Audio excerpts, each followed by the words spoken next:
Olá, amigos. Nós estamos iniciando mais um Papo do Bem pela Rede Luz Espírita e hoje nós contamos com a presença de um amigo, Edberto Von Anken. Ele é lá da Casa Espírita Humildade e Amor de Santa Adélia e vem falar conosco. Eu quero agradecer, viu, Edberto, pela sua aceitação do nosso convite.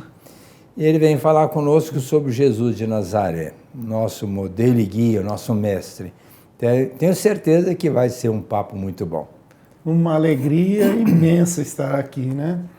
Até pelo convite, quero agradecer a Flávia, ao doutor, também ao Navarro, que é aquele que tem nos afiançado perante palestras em algumas cidades, né?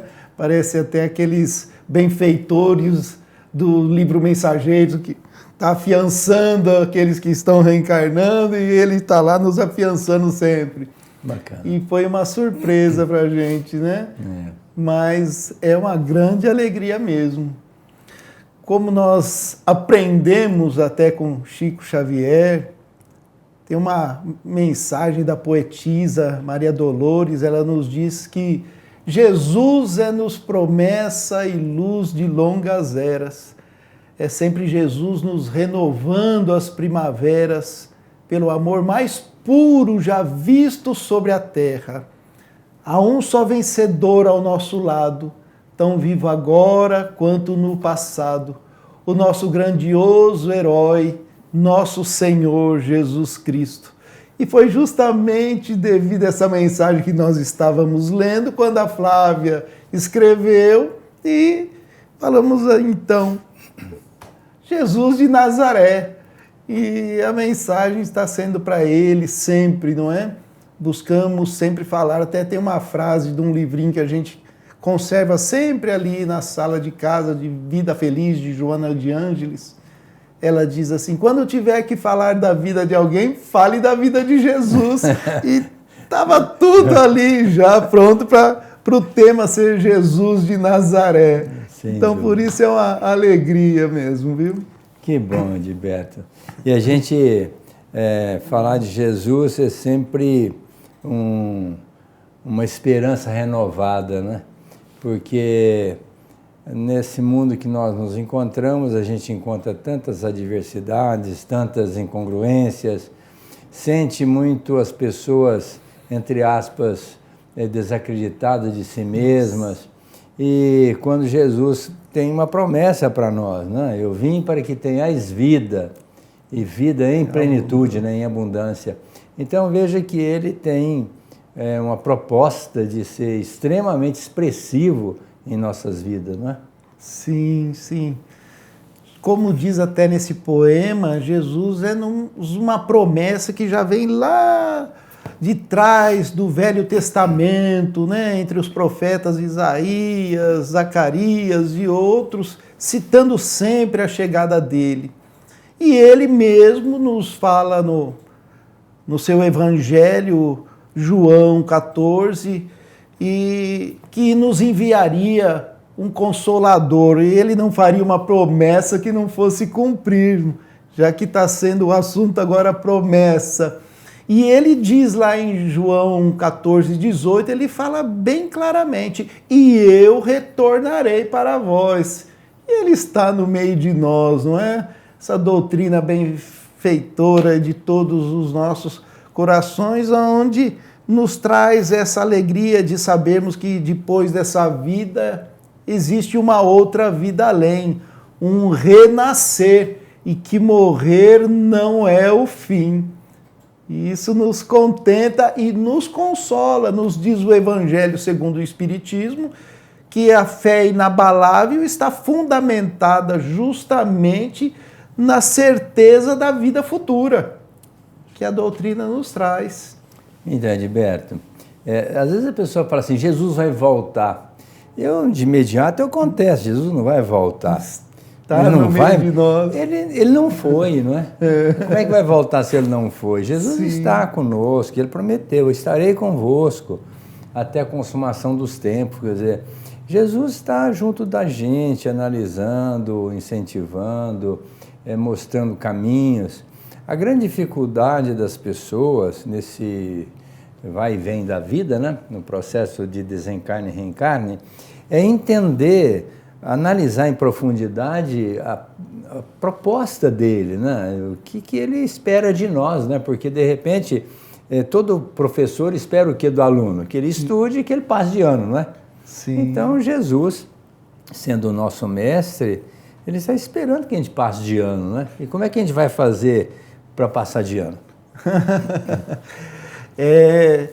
Ele nos diz isso daí, tanto em João 14, onde ele fala assim, guardares os meus mandamentos, né? Eu estarei junto de vós. E no livro dos Espíritos tem uma questão muito interessante, é 886, onde Kardec redargue como Jesus entendia a caridade.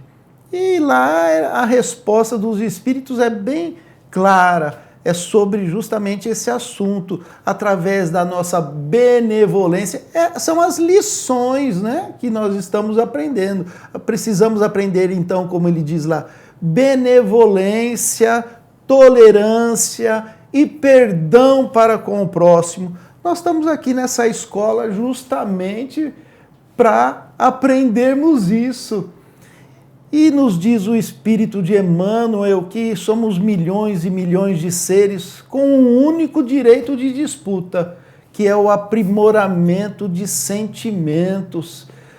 E estudarmos Jesus, aprendermos essa doutrina maravilhosa, aprimorar nossos sentimentos. Precisamos verter água, como dizia o Chico, tanto do suor quanto das lágrimas que nos aprimora. Isso é fundamental, hein, doutor?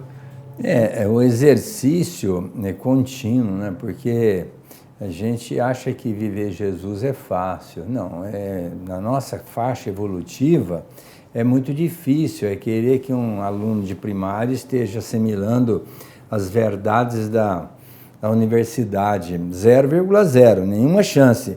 Mas o aluno, ele vai passando do primário para o ginasial, ensino fundamental, e chega à universidade. E aí, então, ele também não vai parar de estudar. Ele, para desenvolver bem as suas aptidões, tem que continuar. Assim, o Evangelho de Jesus, ele tem trazido para nós um norte, para que a gente saiba se conduzir, não se perca na trajetória do tempo. E ele até faz questão, não me chama de bom, bom é meu pai, me chama de mestre. Então, Jesus é o mestre, e ninguém vai ao Pai a não ser por mim. Então, quer dizer, nós não temos alternativa a não ser seguir Jesus. Então, eu entendo, né, Edilberto, que a gente precisaria estar primeiro tendo essa consciência do que ele significa para nós. E significou, significa e significará sempre.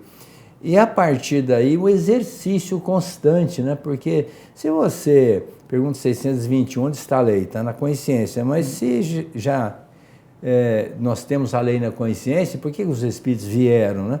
E eles responderam para Kardec, para relembrar, para rememorar a lei, né? Porque às vezes a gente esquece, né? Você falou assim, tão bacana, do perdão.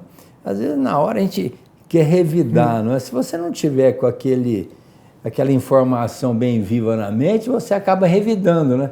E gera um problema grave, porque o revide é muito complicado. Agora, se você assistiu uma palestra, você lê um livro, você pegou o Evangelho, você está com Jesus mais ou menos internalizado, na hora você fala, não, está tudo certo, deixa para lá, não esquenta não. Tá. Quer dizer, você já você desarma a criatura, né? Sim. Com o perdão. E a benevolência, o entendimento. Então, a caridade realmente só é vista nesse ângulo que Emmanuel coloca como sendo o entendimento, né? Sendo a compreensão da problemática e você entrar no contexto, né? Precisamos todos nós, né?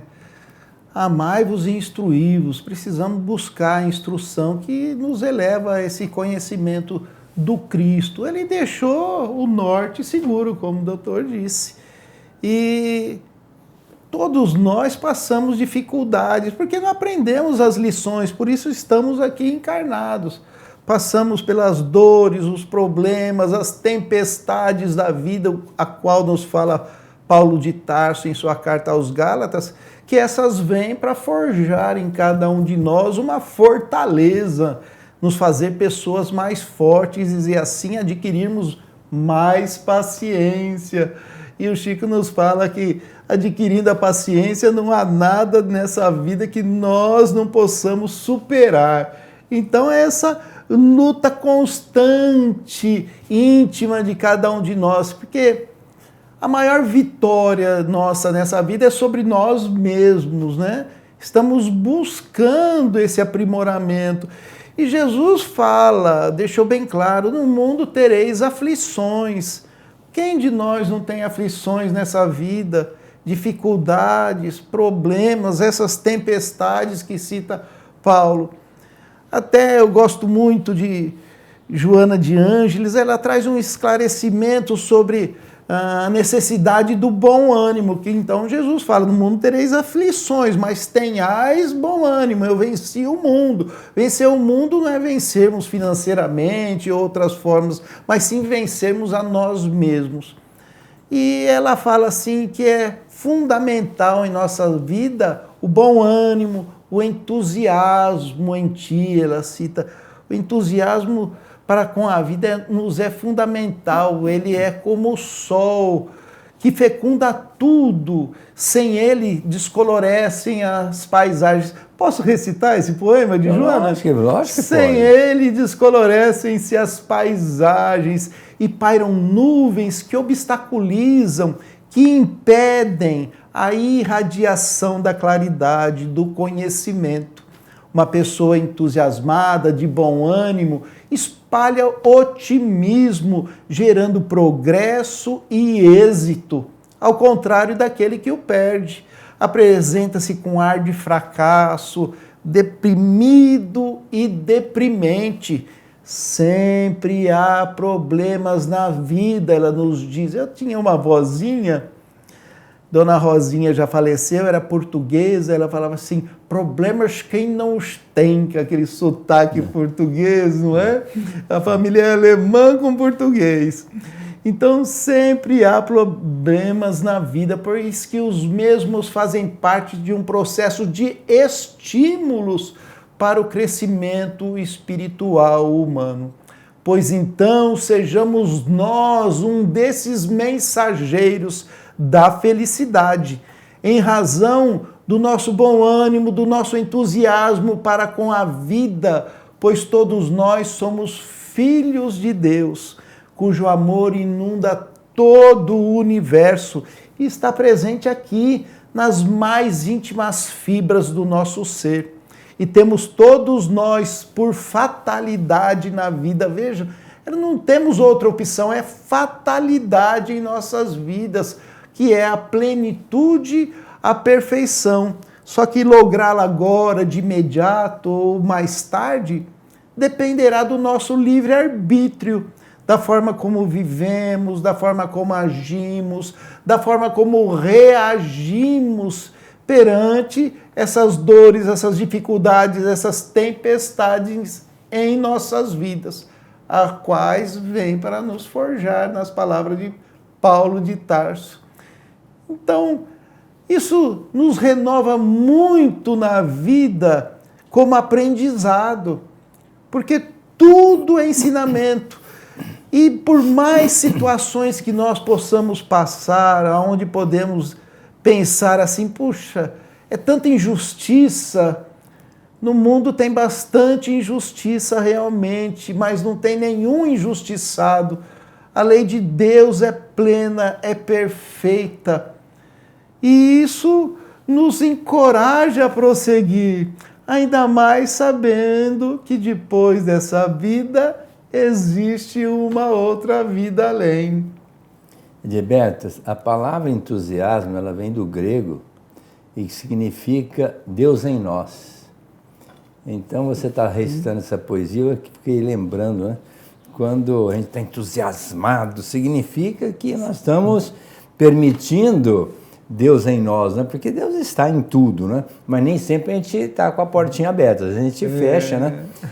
No pessimismo, na reclamação, na cólera, né? Na melancolia, nessa incongruência diante da vida, porque a gente espera que a vida seja colorida, e ela não é colorida. A vida, ela é de desafios, né? É de aprendizado, educativa, transformativa. Então, quer dizer, a vida, como o Paulo mesmo disse, você colocou muito bem, as tempestades vêm para fortalecer a gente. Então, se tudo fosse colorido, né? Eu falo assim, se eu fosse médico de gripe, o que eu ia aprender, né?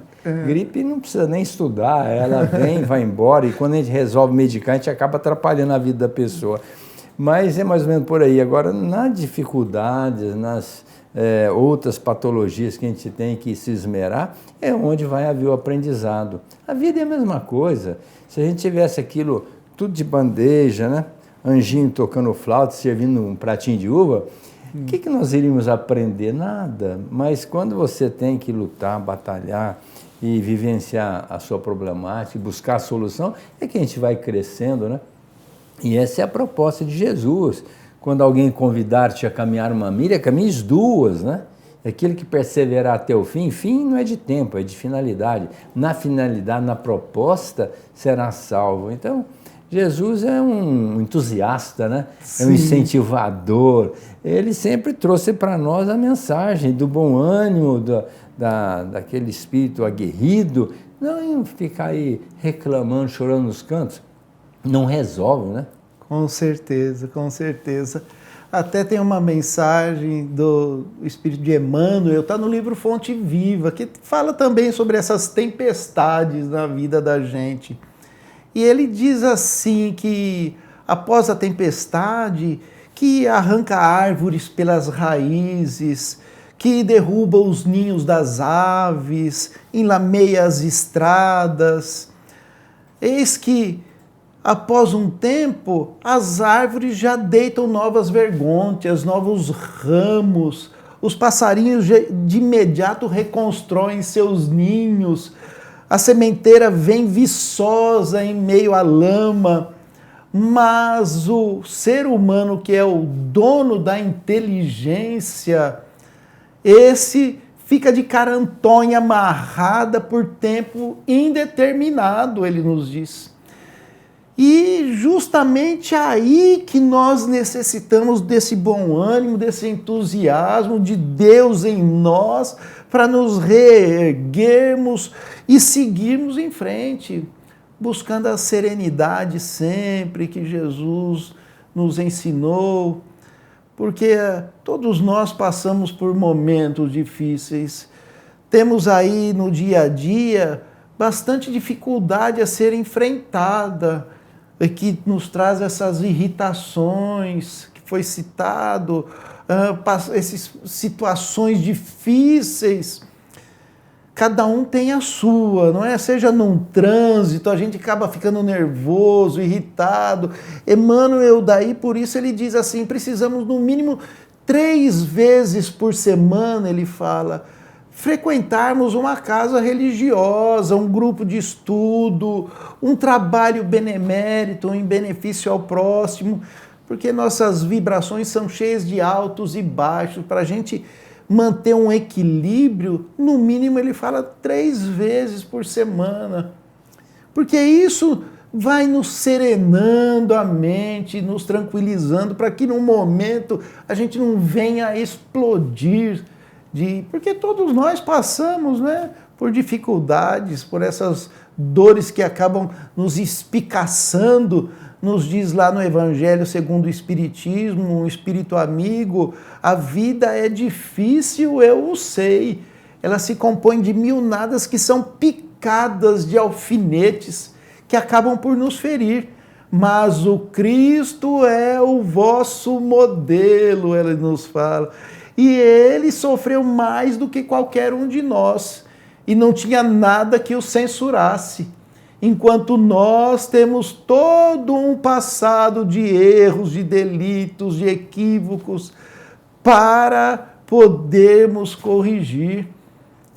Então, o ensinamento dela lá, que foi revelado até para a gente, pela própria boca de Divaldo, uma vez que ele esteve em Catanduva, nós fomos lá e tivemos um jantar e participamos com ele. E ele disse assim, que aquele espírito amigo é Joana de Ângeles. Então ela diz, ela sofreu também, que só vendo junto com seu filho, para não negar a Jesus, o que falta muito para a gente aprender ainda, né? É um espírito de escola, iluminado, e a gente sabe da passagem quando ela foi amarrada ao tronco juntamente com o filho gritava, mãe, nega Jesus, nega. E ela, cala-te, meu filho, tu não sabes o que fala. Veja a fé de uma pessoa dessa, inabalável, né? O próprio filho ali gritando. Então, nós precisamos adquirir essa paciência. É difícil, eu sei, ela tem toda a capacidade para dizer isso. Mas nós chegamos lá, estamos engatinhando, mas estamos seguindo em frente, mesmo de joelhos desconjuntados, nos diz Chico. Até ontem eu vi uma mensagem que Paulo de Tarso, né? Mesmo de joelhos desconjuntados, segue em frente. Nós vimos uma mensagem que fala assim, ninguém vai chegar aos céus intocável. Nós vamos chegar lá cheio de hematomas, com os pés às vezes até sangrando, com os joelhos doando, mas vamos chegar. Fatalidade. Jesus não chegou através da crucificação, né? Chegou não, ele já estava, mas ele disse para nós, se eu fui para a crucificação sem débito, e vocês, né? Então, para nós não vai ser diferente. Edilberto, uma coisa que eu sempre analisei, Jesus nunca criticou ninguém, a não ser, vamos dizer, os representantes da religião que queriam impor um dogma sem fundamento. Então, aí ele disse, não, isso não. Mas aqueles que o procuravam em sofrimento, em dor, e que muitas das vezes em situações calamitosas, espiritualmente falando, com débitos graves, né? Ele nunca criticou ninguém, né? Ele sempre trouxe uma mensagem positiva, disse, meu filho, como ele chegou para Magdala, ela dizendo que não era digna de estar na presença dele, ela recebeu a seguinte conotação do Cristo, o lírio, né, embora esteja com a raiz no charco, inebria a natureza com a sua beleza e seu perfume. Olha, ela que se sentia uma prostituta, obsediada, de repente é chamada de um lírio, né? Olha que coisa bacana. Jesus tentava levantar o moral das pessoas, né? Para que elas se encorajassem e fossem adiante, porque a solução da nossa problemática é única, é caminhar para frente, né? E ele diz, quem olha para trás não é digno do reino dos céus. Lança a mão a charrua e olha para frente e vamos lutar, porque hoje mesmo eu estava conversando com uma enfermeira e ela me questionando sobre as dificuldades. Eu falei, minha filha, nessa existência nós estamos vencendo apenas, talvez, buscando uma virtude, a paciência. Na outra você vem aprender humildade, na outra você vem buscar outros recursos. Quer dizer, aí ela falou assim, mas a gente volta de novo? Eu falei, volta. Mas por que Deus, então, já não fez a gente perfeito? Eu falei, mas aí que mérito você teria, né? Então, eu fui explicar para ela a nossa origem, né? A origem lá do átomo com destino a ser um ser angélico. E essa caminhada nossa, ela é insofismável e é inalienável, mas, de qualquer forma, nós temos uma cartilha, né? Nós temos o Evangelho, tem a vida do Cristo, tem um exemplo, tem a solidariedade dele para que a gente vença as nossas imperfeições. Eu disse para ela, olha, você vai ser um ser angélico, com a auréola de santidade na cabeça, com aquela luz imensa, só que isso vai demorar um pouco, vai depender de você encurtar o tempo, né? É o livre-arbítrio, não é? Que diz Joana de Ângeles. E perante todas essas dificuldades, a gente sabe que tem a oportunidade do recomeço sempre. E sempre é fundamental recomeçarmos a viver. A exemplo do que ocorre nos nossos dias, pessoas que muitas vezes perdem um parente, alguém que deixa um vazio impreenchível, outras que uma doença chegou até esfacelar a própria existência, outros ainda que um prejuízo financeiro que matou nessa pessoa possíveis sonhos futuros, uma traição. Inclusive nós conhecemos gente que está junto à doutrina muito e muito tempo e passa por umas situações assim, a pessoa entra numa depressão. Então sempre não são motivos para deixar de se viver, né? Mas sim de se recomeçar a viver sempre. Porque a vida é feita de desafios constantes, sai-se de uns para outros em escala ascendente de valores e conquistas intelecto-morais. Então, sempre que alcançado por tais ocorrências, que nós possamos lembrar do Cristo, lembrar de Jesus, do seu esforço, da sua luta para nos deixar ensinamentos e tocarmos a vida para frente, sem olharmos para trás. Fazer um novo recomeço em nossas vidas a qualquer momento. A princípio, sempre nos diz o poeta, com cautela e parcimônia e canja de galinha, que não faz mal para ninguém, não é? Mas assim mesmo recomeçarmos. Irmão, o tempo nos cobra, nós temos que encerrar o nosso programa. Eu quero agradecer a sua participação efusiva, com tantas informações maravilhosas. Deixar um abraço carinhoso a todos vocês que estão nos assistindo e convidá-los para que na semana que vem estejam conosco com mais um Papo do Bem. Lembrando que o Chico disse que nós não podemos refazer o começo, mas hoje nós podemos construir um bom fim. Jesus nos abençoe sempre.